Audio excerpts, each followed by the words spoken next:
ನಾನೇ ಹೇಳಿರ್ತಕ್ಕಂಥ ವ್ಯಕ್ತಿಗಳ ವಿಚಾರಣೆ ಮತ್ತು ಕ್ರಮ. ಯಾಕೆಂದರೆ ಇಡೀ ಪ್ರಕರಣದಲ್ಲಿ ಬಂಧಿಸಿದ್ದು ಚಿನ್ನಯ್ಯನನ್ನು ಮಾತ್ರ. ಬೇರೆಯವ್ರನ್ನ ಕರೆದು ಮಾತುಕತೆ ಆಡಿದ್ದಾರೆ, ವಿಚಾರಣೆ ಆಡಿದ್ದಾರೆ ಹೊರತು ಅವ್ರ ವಿರುದ್ಧ ಕ್ರಮ ಇಲ್ಲ ಅಂತ.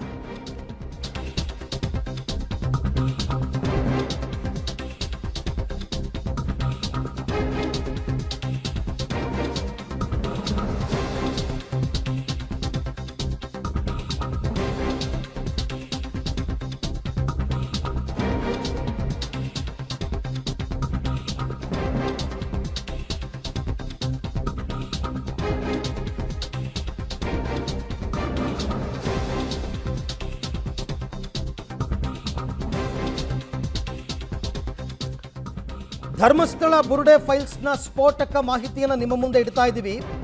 ಧರ್ಮಸ್ಥಳಕ್ಕೆ ಕಳಂಕ ತರೋದಕ್ಕೆ ಬುರುಡೆ ಗ್ಯಾಂಗ್ ಹುನ್ನಾರ ಮಾಡಿದ್ದು ನಿಮಗೆಲ್ಲ ಗೊತ್ತೇ ಇದೆ. ಆದರೆ ಈ ಹುನ್ನಾರಕ್ಕೆ ಅವರು ಬಜೆಟ್ ರೆಡಿ ಮಾಡ್ಕೊಂಡಿದ್ದು ಎಷ್ಟು ಗೊತ್ತಾ? 200 ಕೋಟಿ ರೂಪಾಯಿ ಬಜೆಟ್. ಷಡ್ಯಂತ್ರಕ್ಕೆ ಅಂತಾರಾಜ್ಯ ಮಟ್ಟದ ಆರ್ಥಿಕ ವಹಿವಾಟು, ಬೇರೆ ರಾಜ್ಯದಿಂದ ದುಡ್ಡು ಬರ್ತಾ ಇರೋದು. ಜೊತೆಗೆ ಈ ಚಿನ್ನಯ್ಯನಿಗೆ ಈ ಪ್ಲಾನ್ ಸಕ್ಸಸ್ ಆದರೆ 50 ಲಕ್ಷ ಕೊಡ್ತೀನಿ ಅಂತ ಆಮಿಷವನ್ನು ಒಡ್ಡಿದ್ರಂತೆ. ಇದನ್ನೆಲ್ಲ ಆತ ರಿಟ್ ಅರ್ಜಿಯಲ್ಲಿ ತಿಳಿಸಿದ್ದಾನೆ.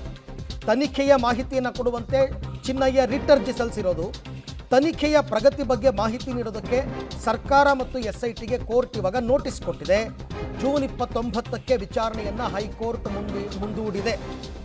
ಸೊ ಇದು ವಿಚಾರ ನೋಡಿ. ಅಂತಾರಾಜ್ಯ ಮಟ್ಟ, ಕೇರಳ ಅಂತಾರೆ. ಕೇರಳದಿಂದ 200 ಕೋಟಿ ಪ್ರಾಜೆಕ್ಟ್ ಅಂತೆ. ಅದಕ್ಕೆ ನಾನು ಆರಂಭದಲ್ಲಿ ಹೇಳಿದ್ದು, ಇದು ಯಾರೋ ನಮ್ಮ ಕಣ್ಣು ಮುಂದೆ ಕಾಣಿಸ್ತಾ ಇರ್ತಕ್ಕಂಥ 4-5 ಜನರ ಷಡ್ಯಂತ್ರ ಅಲ್ಲ. ಇದರ ಹಿಂದೆ ದೊಡ್ಡ ನೆಟ್ವರ್ಕ್ ಇದೆ, ಸಿಂಡಿಕೇಟ್ ಇದೆ. ಕಣ್ಣಿಗೆ ಅವರು ಕಾಣಿಸಿಲ್ಲ ಅಷ್ಟೇ. ಇಲ್ಲಿ ತನಕ ಒಂದು ಹೆಸರು ಈಗ ಮುನ್ನೆಲೆಗೆ ಬಂದಿದೆ, ಯಾರೋ ಪ್ರಕಾಶ್ ರಾಜ್ ಅಂತ. ಹಾಗಾದರೆ ಚಿನ್ನಯ್ಯ ರಿಟ್ ಅರ್ಜಿಯಲ್ಲಿ ಏನು ಹೇಳಿದ್ದಾರೆ?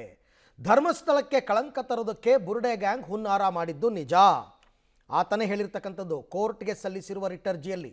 200 ಕೋಟಿ ಬಜೆಟ್ ಇಟ್ಕೊಂಡು ಗ್ಯಾಂಗ್ ಷಡ್ಯಂತ್ರ ಮಾಡಿತ್ತು, ಅದು ಈತನಿಗೆ ಗೊತ್ತಾಗಿದೆ. ಅಂದರೆ ಧರ್ಮಸ್ಥಳಕ್ಕೆ ಇವ್ರು ಅಂದ್ಕೊಂಡಿರೋ ಪ್ಲ್ಯಾನ್ ಸಕ್ಸಸ್ ಆಗೋದಕ್ಕೆ ಬಜೆಟ್ಟೇ 200 ಕೋಟಿ. ಷಡ್ಯಂತ್ರಕ್ಕೆ ಅಂತಾರಾಜ್ಯ ಮಟ್ಟದ ಆರ್ಥಿಕ ವಹಿವಾಟಾಗಿದೆ. ಬೇರೆ ರಾಜ್ಯದಿಂದ ದುಡ್ಡು ಬಂದಿರತಕ್ಕಂಥದ್ದು. ಬೇರೆ ರಾಜ್ಯದಿಂದ ಅಂದರೆ ಕೇರಳದಿಂದ ಧರ್ಮಸ್ಥಳ ವಿರುದ್ಧ ಹೋರಾಟಕ್ಕೆ ಹಣ. ಕೇರಳದಲ್ಲಿ ಧರ್ಮಸ್ಥಳಕ್ಕಾಗದೇ ಇರೋರು ಯಾರು ಕೂತಿದ್ದಾರೆ? ಹಾಗಾದರೆ ಇದರಲ್ಲಿ ಸಕ್ಸಸ್ ಆದರೆ 50 ಲಕ್ಷ ಕೊಡ್ತೀನಿ ಅಂತ ಚಿನ್ನಯ್ಯನಿಗೆ ಆಮಿಷ ಕೊಟ್ಟಿದ್ರಂತೆ. ನೀನು ಇಷ್ಟೆಲ್ಲ ಮಾಡು, ಸಕ್ಸಸ್ ಆದರೆ 50 ಲಕ್ಷ ನಿನಗೆ. ಗ್ಯಾಂಗ್ ಹೇಳಿದಂತೆ ಮಾಡಿದ್ರೆ ನಾನು ಬಂದು ನಿನ್ನನ್ನು ಅಪ್ಕೊಳ್ತೀನಿ ಅಂತ ಆ ಪ್ರಕಾಶ್ ರಾಜ್ ಅನ್ನೋ ವ್ಯಕ್ತಿ ಫೋನ್ ಮಾಡಿ ಹೇಳಿದ್ದಂತೆ, ತಮಿಳಲ್ಲಿ ಮಾತಾಡಿದ್ದಂತೆ. ಜೂನ್ 29ನೇ ತಾರೀಕು ಬಂದು ಅಪ್ಪಿಕೊಳ್ತೀನಿ ನೀನು ಈ ಕೆಲಸವನ್ನು ಮಾಡಿಕೊಟ್ರೆ ಅಂತ ಆ ಪ್ರಕಾಶ್ ರಾಜ್ ಅಂತಕ್ಕಂಥ ವ್ಯಕ್ತಿ ಹೇಳಿದ್ದು. ಅವರೇ ಹೇಳಿರೋದು, ಚಿನ್ನಯ್ಯನೇ ಹೇಳಿರೋದು. ಪ್ರಕಾಶ್ ರಾಜ್ ಅನ್ನೋರು ತಮಿಳಿನಲ್ಲಿ ಮಾತಾಡಿ ನನಗೆ ಈ ಆಫರನ್ನು ಕೊಟ್ಟಿದ್ದರು. ಆದರೆ ಈ ಪ್ರಕಾಶ್ ರಾಜ್ ಯಾರು ಅನ್ನೋದನ್ನು ಚಿನ್ನಯ್ಯ ಇನ್ನೂ ಸ್ಪಷ್ಟಪಡಿಸಿಲ್ಲ. ಅದು ಮುಂದೆ ತನಿಖೆನಲ್ಲಿ ಗೊತ್ತಾಗಲೇಬೇಕಲ್ಲ, ಗೊತ್ತಾಗೇ ಆಗುತ್ತೆ. ತಿಮರೋಡಿ, ಮಟ್ಟಣ್ಣವರ್, ವಿಠಲಗೌಡ, ಜಯಂತ್ ಇವರೆಲ್ಲರೂ ಷಡ್ಯಂತ್ರದ ರುವಾರಿಗಳು. ಈ ಬಗ್ಗೆ ಕೂಡ ಮತ್ತಷ್ಟು ಮಾಹಿತಿನ ನನ್ನ ಕೊಲೀಗ ಮುರಳೀಧರ್ ಅವರಿಂದ ಪಡ್ಕೊಳ್ಳೋಣ. ಮುರಳಿ, 200 ಕೋಟಿ ಅಂತಂದರೆ ಸಾಮಾನ್ಯವಾದ ಬಜೆಟ್ ಅಲ್ಲ. ಜೊತೆಗೆ ನಮ್ಮ ಕಣ್ಣು ಮುಂದೆ ಕಾಣ್ತಿರೋ ಇವರೆಲ್ಲ ತಿಮರೋಡಿ, ಮಟ್ಟಣ್ಣವರ್, ವಿಠಲಗೌಡ, ಜಯಂತ್ ಇವರೆಲ್ಲ ಹಾಗಾದರೆ ಕೇವಲ ಪಾತ್ರಧಾರಿಗಳ ಅಂತ? ಇದರ ಸಿಂಡಿಕೇಟ್ ಹಿಂದಿರೋರು ಬೇರೆಯೇ ಇದ್ದಾರಾ? ದೊಡ್ಡ ದೊಡ್ಡ ಜನಗಳ ಅಂತ?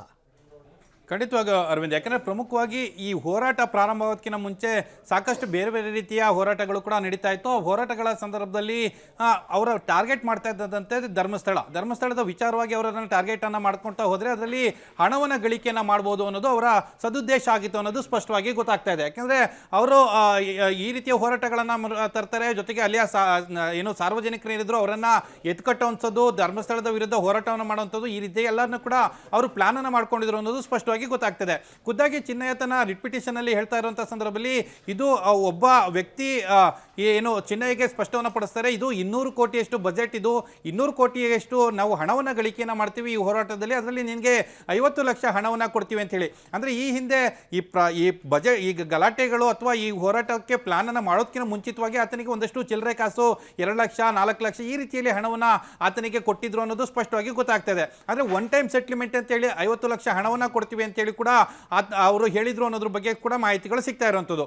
ಜೊತೆಗೆ ಇನ್ನೊಂದು ಪ್ರಮುಖವಾಗಿ ಗಮನಿಸಬೇಕಾದಂಥದ್ದು ಅರವಿಂದ್, ಯಾಕೆಂದರೆ ಈ ಧರ್ಮಸ್ಥಳದಲ್ಲಿ ಶವವನ್ನು ಹುಡ್ಕೋದಕ್ಕೆ SIT ಯಾವಾಗ ಪ್ರಾರಂಭ ಮಾಡ್ತು, ತನಿಖೆನ ಪ್ರಾರಂಭ ಮಾಡುವಂಥ ಸಂದರ್ಭದಲ್ಲಿ ಕೇರಳ ಪಕ್ಕದ ರಾಜ್ಯದ ಯೂಟ್ಯೂಬ್ ಚಾನಲ್ಗಳು ಯಾವ ರೀತಿಯಲ್ಲಿ ವರ್ತನೆಯನ್ನು ಮಾಡ್ತಿತ್ತು, ಜೊತೆಗೆ ಅಲ್ಲಿ ಯಾವ ರೀತಿಯಲ್ಲಿ ಅವರ ಭಾಷೆಯಲ್ಲಿ ಅದನ್ನು ಧರ್ಮಸ್ಥಳವನ್ನು ಪ್ರೊಟೆಕ್ಟ್ ಅಂದರೆ ಅದು ತೋರಿಸುವಂಥ ಪ್ರಯತ್ನಗಳನ್ನು ಪ್ರೊಜೆಕ್ಟನ್ನು ಮಾಡ್ತಾ ಇದ್ರು, ಅದನ್ನು ತೋರಿಸುವಂಥ ಪ್ರಯತ್ನಗಳಾಗ್ತಾ ಇತ್ತು. ಬೇರೆ ಬೇರೆ ರೀತಿಯ ಹಂತದಲ್ಲಿ ತೆಗೆದುಕೊಂಡು ಹೋಗುವಂಥದ್ದು ಕೆಲಸಗಳನ್ನು ಅಂತಾರಾಷ್ಟ್ರೀಯ ಮಟ್ಟದಲ್ಲೂ ಕೂಡ ಧರ್ಮಸ್ಥಳಕ್ಕೆ ಕಟ್ಟೆ ಹೆಸರು ಬರುವಂಥ ಪ್ಲಾನ್ಗಳನ್ನು ಕೂಡ ಮಾಡ್ತಾ ಇರೋದು ಸ್ಪಷ್ಟವಾಗಿ ಗೊತ್ತಾಗ್ತಾ ಇರುವಂಥದ್ದು. ಅಂದರೆ ಒಬ್ಬ ಚಿನ್ನಯ್ಯನೇ ಹೇಳ್ಕೊಂಡಿರುವಂತೆ ಒಬ್ಬ ವ್ಯಕ್ತಿ ಅವರ ಬಳಿಯಲ್ಲಿ ಹೇಳ್ಕೊಳ್ತಾರೆ, ಕೇರಳದಿಂದ ನಮಗೆ ಫಂಡಿಂಗ್ ಆಗ್ತಾ ಇದೆ, ಕೇರಳದ ಮೂಲಕ ನಾವು ಸಾಕಷ್ಟು ಹಣವನ್ನು ಸಂಪಾದನೆಯನ್ನು ಮಾಡ್ತಾ ಇದ್ದೀವಿ ಅನ್ನೋದ್ರ ಬಗ್ಗೆ ಕೂಡ ಅವರು ಹೇಳ್ಕೊಳ್ತಾ ಇದ್ದಾರೆ. ಅಂದರೆ ಇದೆಲ್ಲನೂ ಕೂಡ ಹೈಕೋರ್ಟ್ ಯಾವ ರೀತಿಯಲ್ಲಿ ಕನ್ಸಿಡರ್ ಅನ್ನ ಮಾಡ್ತದೆ, ಜೊತೆಗೆ SIT ಇದಕ್ಕೆ ಕ್ಲಾರಿಫಿಕೇಶನ್ ಏನನ್ನ ಕೊಡುತ್ತದೆ ಅನ್ನೋದ್ರ ಬಗ್ಗೆ ಸಾಕಷ್ಟು ಕುತೂಹಲನ ಮೂಡಿಸಿರುವಂಥದ್ದು. ಯಾಕೆಂದರೆ ಈ ಪ್ರಕರಣದ ತನಿಖೆಯನ್ನು ಪ್ರಾರಂಭದ ಹಂತದಿಂದನೂ ಕೂಡ SIT ಮಾಡ್ಕೊಳ್ತಾ ಬಂದಿದೆ. SITಗೆ ಸಿಕ್ಕಂಥ ಮಾಹಿತಿಗಳೇನು, ಜೊತೆಗೆ ಮನಿ ಲ್ಯಾಂಡ್ರಿಂಗ್ ವಿಚಾರಕ್ಕೆ ಸಂಬಂಧಪಟ್ಟಂತೆ ED ಕೂಡ ಪ್ರತ್ಯೇಕವಾಗಿ ECR ಅನ್ನು ದಾಖಲು ಮಾಡಿಕೊಂಡಿದೆ, ತನಿಖೆಯನ್ನು ಮಾಡ್ತಾ ಇದೆ. ಆದರೆ ಈ EDಗೆ ಯಾವುದೇ ರೀತಿಯ ಮಾಹಿತಿಗಳು ಸದ್ಯಕ್ಕೆ ಸಿಕ್ಕಿರಲಿಲ್ಲ. ಈಗ ಚಿನ್ನಯ್ಯನೇ ರಿಟ್ ಪಿಟಿಷನ್ ಹಾಕೊಂಡಿರೋ ಹಿನ್ನೆಲೆಯಲ್ಲಿ ಅದನ್ನು ಯಾವ ರೀತಿಯಲ್ಲಿ ED ಕನ್ಸಿಡರ್ ಅನ್ನ ಮಾಡ್ತಾರೆ ಮತ್ತು ಆತನ ಹೇಳಿಕೆಗಳನ್ನು ಪಡ್ಕೊಳ್ಳೋದಕ್ಕೆ ED ಮುಂದಾಗುತ್ತೆ ಅನ್ನೋದ್ರ ಬಗ್ಗೆ ಕೂಡ ಸಾಕಷ್ಟು ಕುತೂಹಲನ ಮೂಡಿಸಿದೆ. ಒಟ್ಟಿನಲ್ಲಿ ಈಗ ಈ ಧರ್ಮಸ್ಥಳದ ಪ್ರಕರಣಕ್ಕೆ ಮತ್ತೊಂದು ಮಜಲು, ಮತ್ತೊಂದು ಹಂತದ ವಿಚಾರಣೆಗಳು ಅಥವಾ ಮತ್ತೊಂದು ಟರ್ನ್ ಅನ್ನ ಅಥವಾ ಸ್ಫೋಟಕ ತಿರುವನ್ನ ಕೊಡುವಂತ ಪ್ರಯತ್ನಗಳನ್ನು ಈಗ ಚಿನ್ನಯ್ಯ ಮಾಡಿರುವಂಥದ್ದು. ಥ್ಯಾಂಕ್ ಯು ಮುರಳಿ, ತಮ್ಮೆಲ್ಲ ಮಾಹಿತಿಗೆ ಧನ್ಯವಾದ. ಈಗಿರ್ತಕ್ಕಂಥ ಕುತೂಹಲ, SIT ಅವರು ಕೋರ್ಟ್ಗೆ ಏನು ಮಾಹಿತಿಯನ್ನು ಕೊಡ್ತಾರೆ, ಚಿನ್ನಯ್ಯ ಮಾಡಿರ್ತಕ್ಕಂಥ ಆರೋಪಗಳನ್ನು ಇನ್ವೆಸ್ಟಿಗೇಷನ್ ಮಾಡಿರ್ತಕ್ಕಂಥ SIT ಏನೆಲ್ಲ ಸತ್ಯವನ್ನು ಕಂಡಿಡ್ಕೊಂಡಿದ್ದಾರೆ ಅದನ್ನು ಕೋರ್ಟ್ ಗಮನಕ್ಕೆ ಏನು ತರ್ತಾರೆ ಅನ್ನೋದೇ ಸದ್ಯದ ಕುತೂಹಲ. ನೋಡೋಣ ಏನಾಗುತ್ತೆ ಅಂತ.